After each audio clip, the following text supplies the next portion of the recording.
Olá pessoal, tudo bem? Na nossa aula de hoje nós vamos completar esse sistema reprodutor feminino, falando das partes que ficaram faltando, e no finalzinho a gente vai falar sobre as mamas, que apesar de não fazerem parte do sistema reprodutor feminino e sim do sistema tegumentar, que é da pele e anexos da pele, as mamas são vistas aqui junto ao sistema reprodutor feminino, graças a essa relação funcional próxima que a mama tem com esse sistema quando a mulher fica grávida. Então, retomando a nossa aula, nós vamos falar sobre a vagina, que é considerada então o órgão de cópula, né, feminino. Essa vagina, que é o órgão de cópula feminino, está aqui, localizado imediatamente atrás aqui da bexiga e uretra, tá? E à frente aqui do intestino, do reto. Essa vagina, ela vai se comunicar superiormente com o útero e inferiormente com o meio externo. Mas se nós formos um pouco mais precisos, vocês devem se lembrar que eu expliquei na nossa aula anterior que o colo do útero, seria essa região aqui, ele determina em seu início o chamado ósseo interno do útero e em seu final o ósseo externo do útero. Então, a vagina se comunica superiormente com o útero, mas sendo mais especificamente com o ósseo externo do útero, e inferiormente essa vagina se comunica com o meio externo, especificamente com o ósseo da vagina ou ósseo vaginal. Bem, essa vagina, ela é um tubo muscular, tá? Também formada de músculo liso, e esse tubo muscular, ele tem as suas paredes basicamente colabadas. As paredes se tocam, né? Uma está tocando a outra. Bem, esse termo vagina, ele vem do, perdão, ele vem do latim e significa bainha, porque quando o pênis penetra a vagina fica como que um tecido que recobre todo esse pênis. Então, esse termo vagina vem aí do latim e significa bainha, que vai então revestir o pênis durante a penetração. Essa vagina, a gente já sabe que se a mulher ficar grávida, essa criança vai ficar armazenada, né, até o momento do. Ela vai ficar dentro do útero até o momento do parto. Então, essa cavidade uterina aqui, juntamente com o canal da vagina, elas formam o chamado canal do parto. Cavidade uterina mais canal vaginal.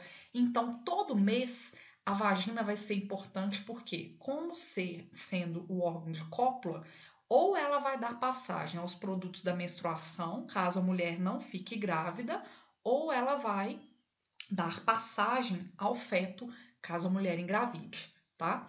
É interessante ressaltar que o ósseo da vagina, que seria essa abertura aqui para o meio externo, tá? Então, o ósseo da vagina, que seria essa abertura, ele é parcialmente recoberto por um tecido chamado ímen. Esse ímen na verdade, ele é uma membrana de tecido conjuntivo que tem membrana mucosa tanto interna quanto externamente. Esse ímen, ele é pouco vascularizado e pouco inervado, o que significa que a ruptura do ímen, ela não necessariamente é uma ruptura dolorosa e com muita liberação de sangue, tá? Na realidade, com uma lesão grande que liberaria muito sangue. Na verdade, é uma lesão praticamente indolor e que uma pequena quantidade de sangue vai ser liberada, tá? Tecnicamente, nós estamos vendo aqui, no lado esquerdo da imagem, 3 mulheres virgens que apresentam ímens de formatos diferentes, e aqui à direita, uma mulher que teve o introito gestado, ou seja, uma mulher que já teve um parto natural, tá? Então, vocês estão observando aqui o ósseo da vagina completamente descoberto, e aqui, lembrando que a mulher já teve um filho, né? Então, o mais comum é que o ímen ele se apresente dessa forma aqui, o ímen anular. Porém, existem outros formatos e a depender, né, da quantidade de tecido a ser rompida, pode ser que isso seja mais ou menos incômodo. Apesar de não estar descrito aqui, existe um tipo de ímen que se chama ímen elástico, tá? Que ele tem mais tecido conjuntivo elástico, né? Então, esse tecido rico em fibras elásticas que permite se distender e voltar, faz com que algumas mulheres apresentem o ímen de maneira permanente, mesmo após terem relações sexuais, tá? Bem, então, conforme eu estava explicando, esse ímen ele vai recobrir essa entrada aqui da vagina em mulheres virgens, porém eu gosto sempre de ressaltar que a ruptura do ímen pode acontecer independente disso, tá? Independente da relação sexual. Então, não necessariamente pelo fato de não ter o ímen, a menina não vai ser virgem. Da mesma forma, não significa que uma mulher que tenha a permanência do ímen mesmo após uma relação sexual, como no caso das mulheres com ímen elástico, também não significa que elas sejam virgens, tá? Bem, então vocês podem pensar assim, mas a primeira relação sexual ela acaba sendo incômoda. Vocês estão vendo aqui o útero e isso daqui é a vagina. E ao redor da vagina vocês estão enxergando músculos que ficam no assoalho da pelve, na base da pelve, e esses músculos são músculos de controle voluntário. Então, tecnicamente, quando acontece a primeira relação sexual, a menina está muito tensa, pode ser que a contração dessa musculatura voluntária dificulte a penetração e faça com que a relação seja dolorosa e incômoda. Porém, lembrem-se que não é exatamente da ruptura do ímen, tá? Bem, falando sobre os órgãos genitais externos, eles em conjunto podem ser chamados de pudendo feminino ou vulva, conforme a gente havia mencionado anteriormente.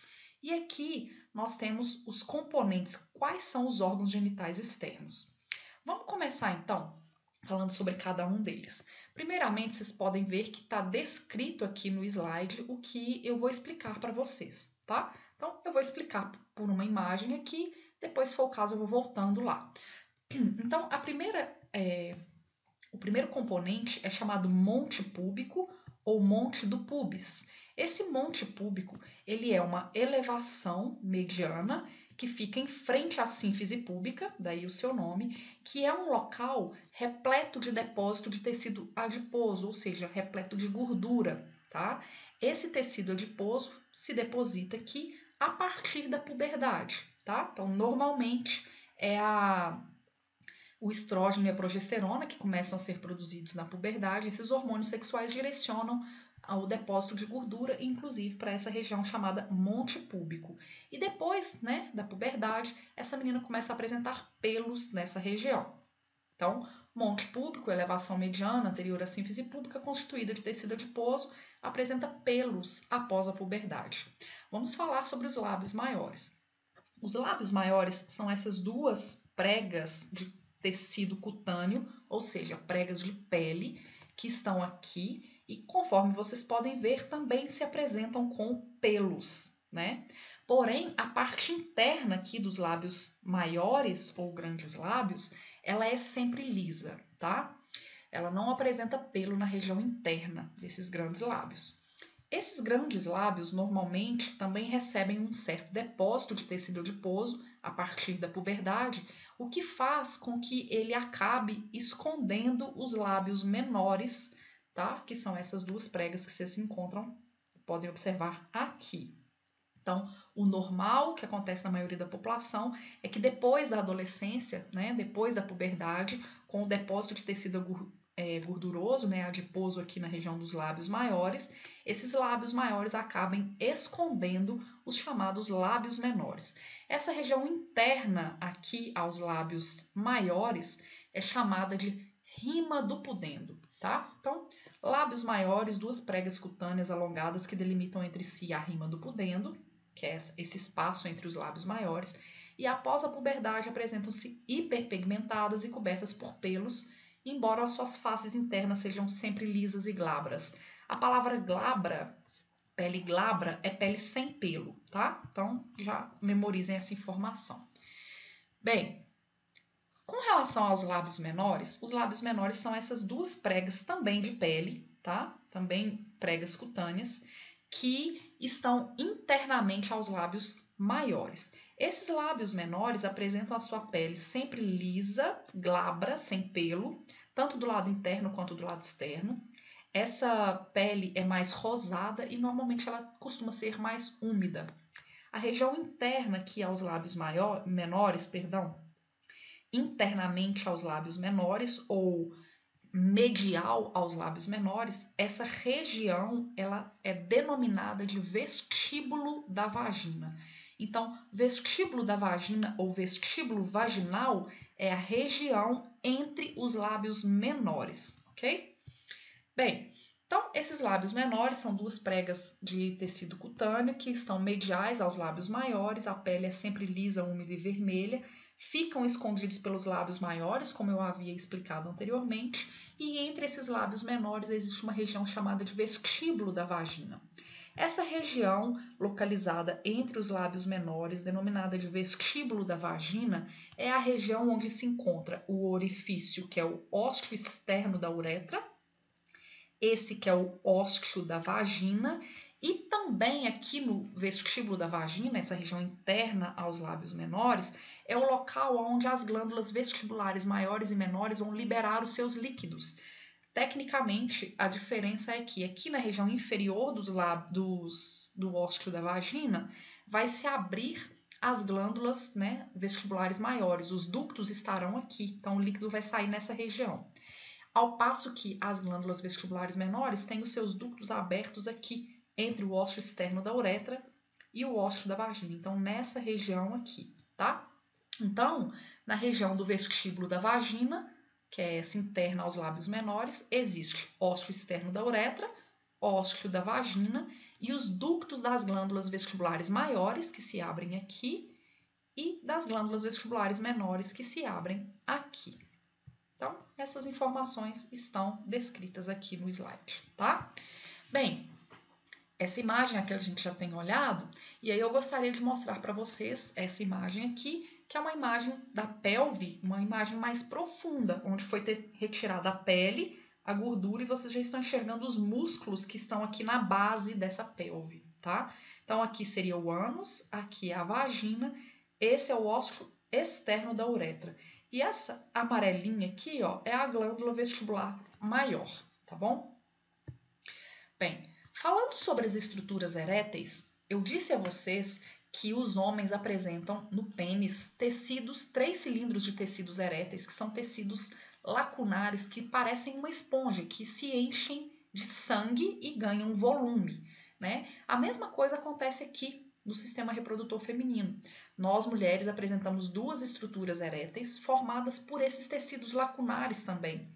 O clitóris e o bulbo do vestíbulo. Começando pelo clitóris, ele é o mais comumente falado e conhecido, até mesmo porque esse clitóris ele apresenta em sua glande, que é a parte externa e mais dilatada, eu vou mostrar para vocês, ele apresenta uma grande sensibilidade e está muito relacionado com a excitabilidade sexual da mulher.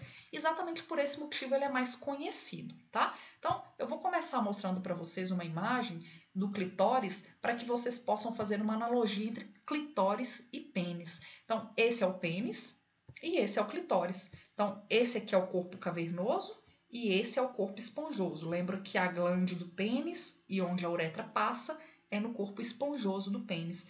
O clitóris ele tem um formato idêntico ao pênis, porém ele é muito menor, ele é bem menos robusto. Então a gente diz que o clitóris ele é análogo ou um órgão homólogo ao pênis, mais especificamente ao corpo cavernoso do pênis. Por que os corpos cavernosos desse pênis? Porque vocês podem observar que isso daqui é o corpo cavernoso e vai ser considerado o corpo do pênis. Aqui é o corpo cavernoso e o corpo do clitóris. A parte fixa do pênis, do corpo cavernoso do pênis aos ossos da pelve, eles são chamados de ramos do pênis. E aqui a mesma coisa acontece. A parte fixa do clitóris aos ossos da pelve, elas são chamadas de ramo do clitóris. E por fim, a parte dilatada anterior aqui do pênis é chamada de glande do pênis. E aqui no clitóris é chamada de glande do clitóris. Porém, no pênis, a glande é uma dilatação do corpo esponjoso. E aqui no clitóris, não tem corpo esponjoso. Então, seria uma dilatação do corpo cavernoso em si. Então, conforme eu estava explicando, o clitóris é um órgão homólogo ao pênis, ou similar ao pênis, ou precisamente aos corpos cavernosos deste pênis, né? Então, o ramo do clitóris é a parte fixa aos ossos da pelve, que se unem para formar o corpo desse clitóris, e aí a parte dilatada é a glande, conforme eu havia explicado para vocês. Ramo do clitóris se une e forma o corpo do clitóris, e a parte dilatada é o clitóris. Então, toda essa parte aqui do clitóris, ela fica interna à pelve. A única parte externa vai ser a glande. Eu vou mostrar para vocês já já, tá? Então, essa glande do clitóris, ela fica exatamente onde os lábios menores se fundem. Ou seja, você tem uma imagem aqui dos lábios menores. Lábios menores, a união superior aqui dos lábios menores é o local onde se encontra a glande do clitóris. Então, esta é a glande do clitóris, tá? Com uma pele por cima que justamente é o prepúcio. Da mesma forma que o pênis tem o prepúcio, que é a pele que recobre a glande ali, uma parte do pênis e um pedaço da glande, aqui o clitóris também tem essa pele, que é o prepúcio, recobrindo essa glande, ou parte dela, tá? Bem, dando sequência então, falta a gente falar sobre o bulbo do vestíbulo. E aí, o bulbo do vestíbulo, eu prefiro mostrar essa imagem aqui para vocês identificarem. Primeiramente, só chamar atenção para isso aqui, ó. Lembrem-se que tem a glande do clitóris aqui externamente, na união superior dos lábios menores. Esse é o ósseo externo da uretra e esse é o ósseo da vagina. Nessa imagem, o que vocês estão vendo? Em rosa mais escuro aqui é o clitóris, que está profundamente na pelve. Esse em rosa clarinho aqui, parecendo duas massas cilíndricas, são o bulbo do vestíbulo. E aí vocês podem observar que aqui sombreado está uma imagem do que seriam os lábios menores. Na sua união fica a glande do clitóris. Esse é o ósseo externo da uretra e essa é a vagina, tá? Então, nessa imagem vocês podem perceber que o bulbo do vestíbulo, ele é formado por duas massas, tá? De tecidos eréteis que estão dispostos em forma de ferradura aqui ao redor da vagina. Então, o que acontece quando esse tecido se enche de sangue? Ele acaba aumentando o seu volume, comprimindo a vagina, e isso aumenta o contato e o atrito do pênis com a vagina durante a penetração. Porém, é importante ressaltar que o bulbo do vestíbulo não tem uma sensibilidade ele mesmo, como o clitóris tem, tá? Então, o bulbo do vestíbulo não é uma estrutura com sensibilidade, tá?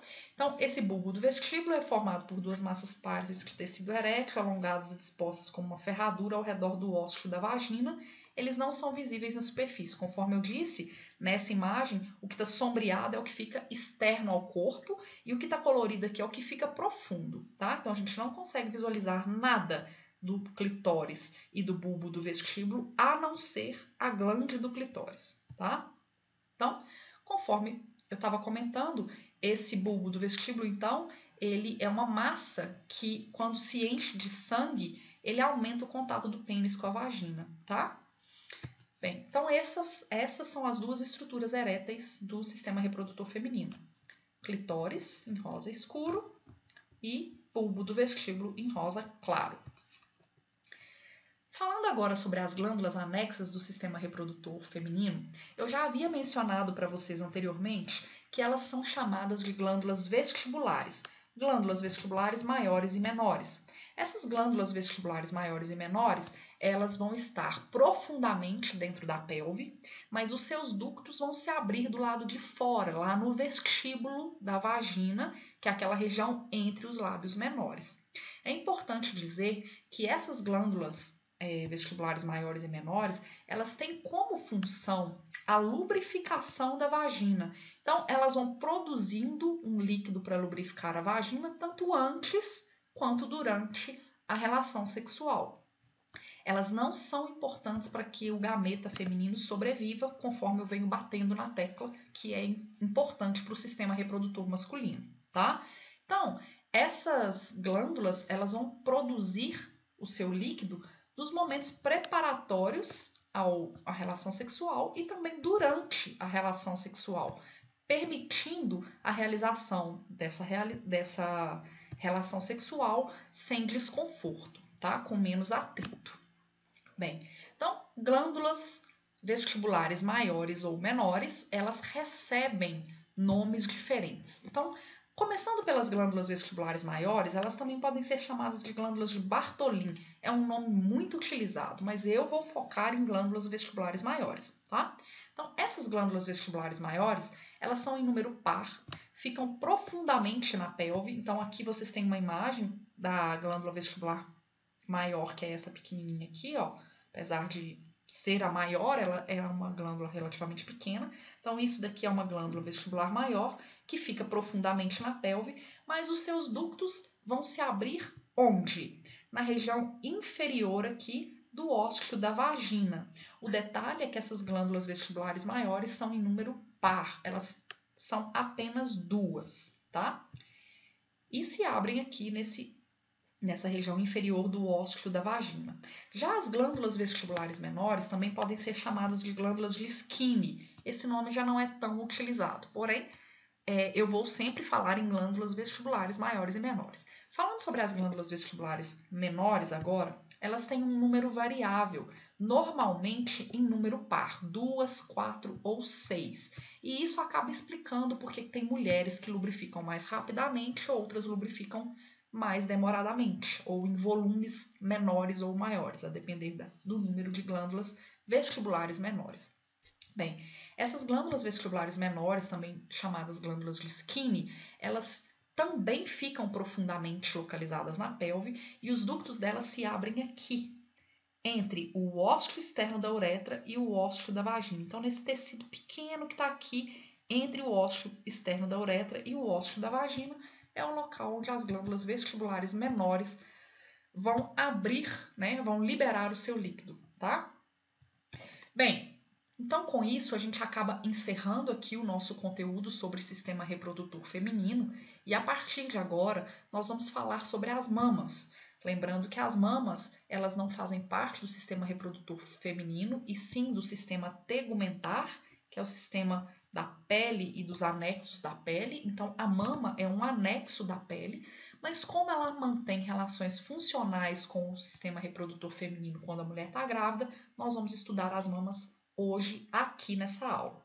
Então, a mama, ela vai ser uma glândula cutânea, ou seja, uma glândula da pele que se modificou e se especializou para produzir leite. Isso após a gestação. Então, a mama não foi feita para produzir leite se a mulher não estiver grávida ou amamentando uma criança, tá? Então, isso não é para acontecer, tá? Se tiver alguém que libera líquido pela mama, tá? Tem que procurar alguma informação mais precisa, porque não é correto, tá? Pode ser uma inflamação dessa glândula. Bem, essa glândula vestibular, essas glândulas mamárias, né, essas mamas, elas estão localizadas na região do tórax. Então, deixa eu mostrar uma imagem aqui primeiro para explicar para vocês o que eu quero dizer. Então, aqui vocês estão vendo a mama na região do tórax. Relembrando então, né, que esses músculos que estão aqui na região anterior do tórax são os músculos peitorais, peitoral maior, peitoral menor. E aí a mama, ela fica localizada na região do tórax, exatamente em frente a esses músculos peitorais, e aí a gente fala que é entre a camada superficial e profunda da tela subcutânea. Vou explicar um pouco sobre isso. A gente está comentando que a mama ela é uma glândula da pele que se especializou na produção de leite.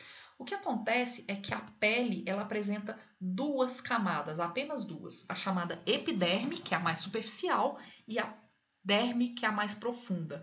Abaixo da derme existe um tecido chamado tela subcutânea ou também chamada de hipoderme, que não faz parte da pele, tá? Ela está abaixo da pele, tá?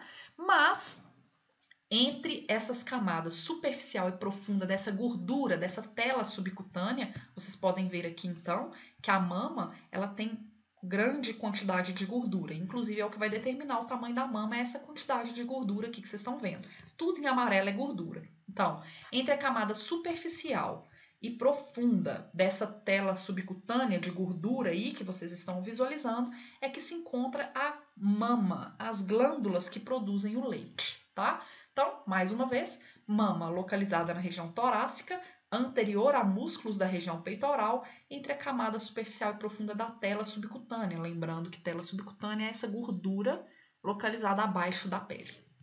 Bem, as mamas, elas são divididas em parênquima e estroma. Inicialmente, eu vou falar sobre a pele dessa mama, que é uma pele muito fina, né? Então, a gente consegue observar que a pele da mama é uma pele muito fina, muito delicada, e que ao redor aqui, ó, a gente consegue observar, né, bem próximo aqui da areola mamária e aqui da papila mamária, na areola, que é essa parte escura, a gente consegue observar elevações, protuberâncias. Isso são glândulas sudoríparas e sebáceas. Pessoal, glândulas sudoríparas e sebáceas são glândulas que formam ou que compõem a pele, tá? Nós estamos falando da mama, que é sistema tegumentar, pele, né? Então, nessa mama, a pele dela, que é muito fina, é possível a gente observar a presença de algumas veias que são mais superficiais e também aquelas protuberâncias que eu acabei de mostrar para vocês, que ficam aqui na areola mamária, que são glândulas sudoríparas e sebáceas. A glândula sebácea produz sebo e a glândula sudorípara produz suor. Bem, além da pele, falando profundamente na sua parte interna, a mama é dividida em parênquima e estroma. Vamos falar sobre cada uma delas. Primeiramente, sobre o parênquima. O parênquima mamário é a glândula mamária em si, é o tecido glandular, a glândula que efetivamente vai produzir o leite. Então, vamos ver aqui nessa imagem que, primeiramente nessa, cada uma dessas estruturas aqui, ó, que vocês estão vendo em vermelho, ela é chamada de lobo piramidal. Então, lobo piramidal, eles estão presentes na mama em um número mais ou menos fixo entre 15 a 20. Então, todas nós apresentamos entre 15 a 20 lobos piramidais, que são essas estruturas aqui, tá?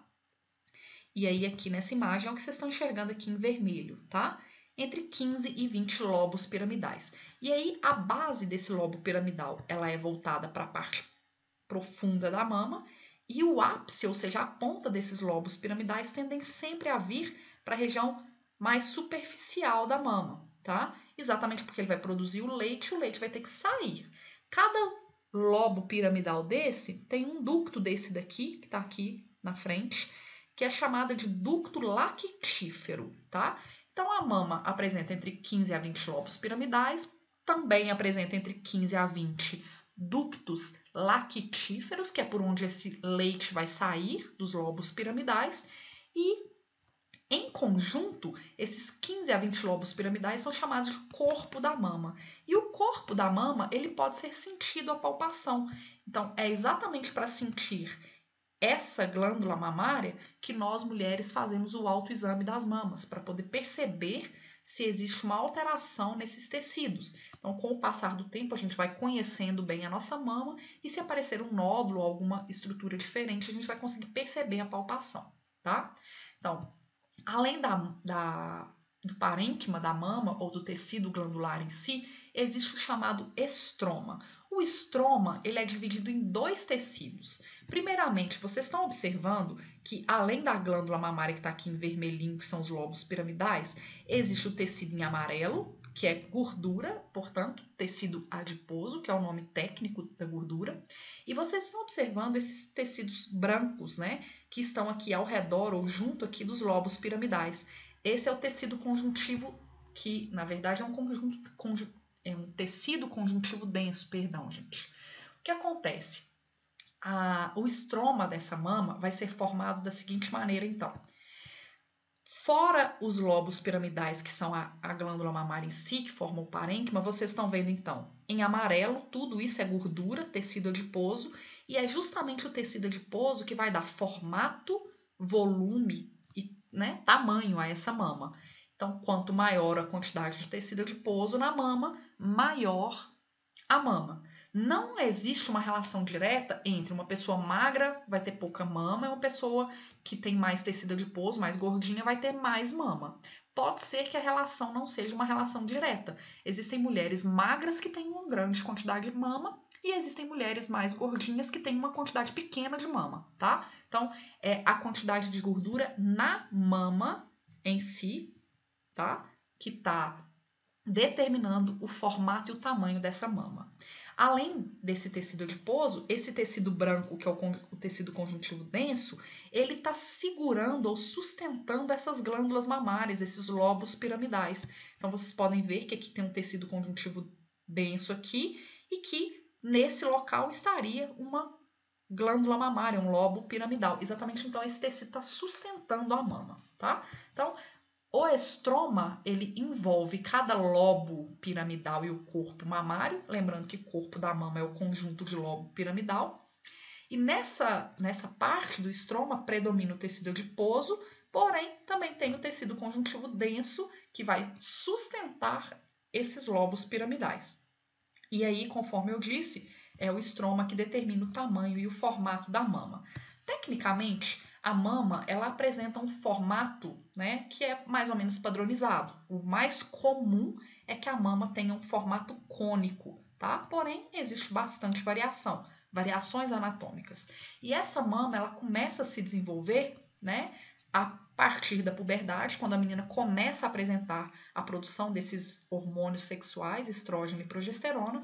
E aí é interessante ressaltar que com sucessivas gestações ou até mesmo com o avançar da idade, aquele tecido conjuntivo denso, que é essa parte branca que sustenta a mama aqui, ó, ele vai perdendo a elasticidade e aí as estruturas vão tendendo a ficar penduladas. Então, a mama vai tender a cair, independente se a mulher amamentar ou não, independente de qualquer coisa. Com o evoluir da idade, com o passar do tempo, independente de ficar grávida ou não, essa mama vai perdendo a elasticidade desse tecido conjuntivo denso e vai ficando pendulada, caída, tá?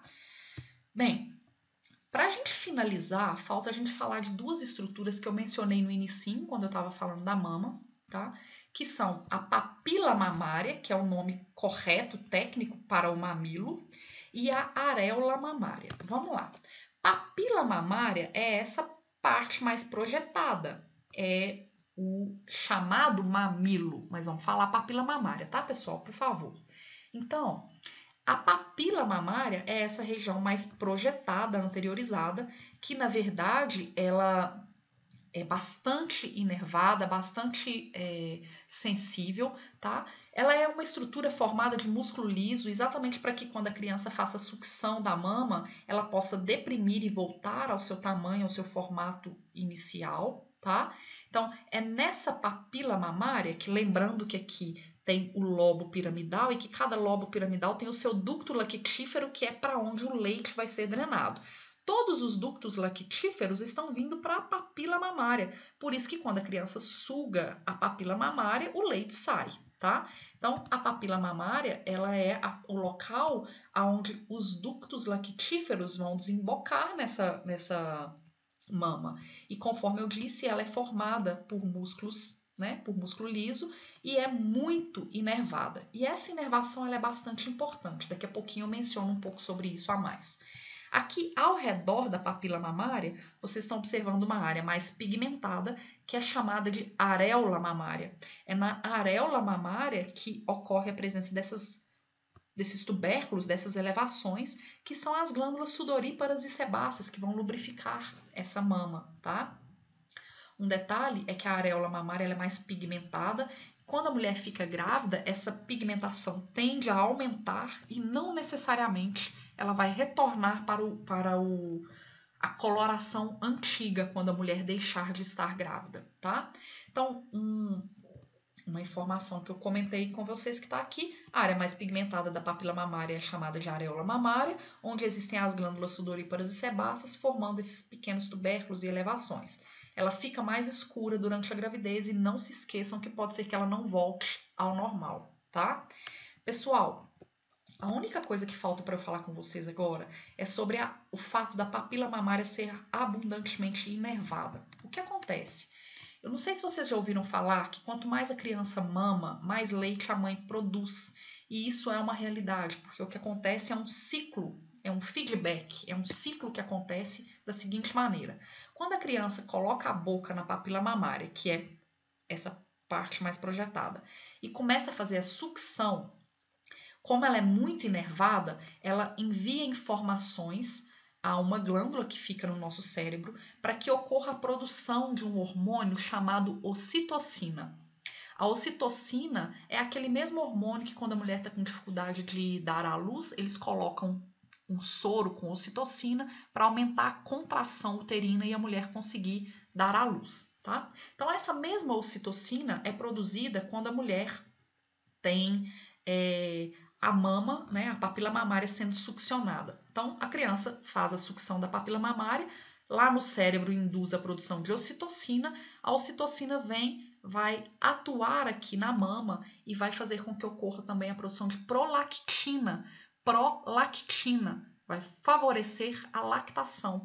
Então, após a produção da ocitocina, ocorre a produção de prolactina e a prolactina induz a liberação de leite por essa mama. Ou seja, quanto mais a criança mama, mais ocitocina, mais prolactina, mais a glândula mamária estimula a produção de leite, tá? Isso vai acontecer independente dessa sucção da papila mamária. Vocês já devem ter ouvido falar ou visto acontecer uma mãe que está no início ali da amamentação, que tem que amamentar a sua criança a cada 3 em 3 horas no máximo, né, normalmente. O que acontece? Às vezes, essa alça de feedback entre sucção da papila mamária, produção de ocitocina, prolactina e mais leite, ela acontece independente da sucção da papila. Como assim? Imagina que a mãe está lá na cozinha e a criança estava dormindo. Quando a criança chora, a mãe já raciocina que ela está chorando porque está com fome, né? Porque já deu as 3 horas, o período da amamentação, e ela vai ter que amamentar novamente. Só de pensar que é porque a criança está com fome, essa papila mamária, independente, a criança ainda não começou a fazer a sucção, independente já acontece uma produção de ocitocina, de prolactina e a liberação de leite a mais por essa mama. Às vezes a mama chega até a vazar leite só de ouvir a criança chorar. A alça que acontece é essa que eu acabei de explicar.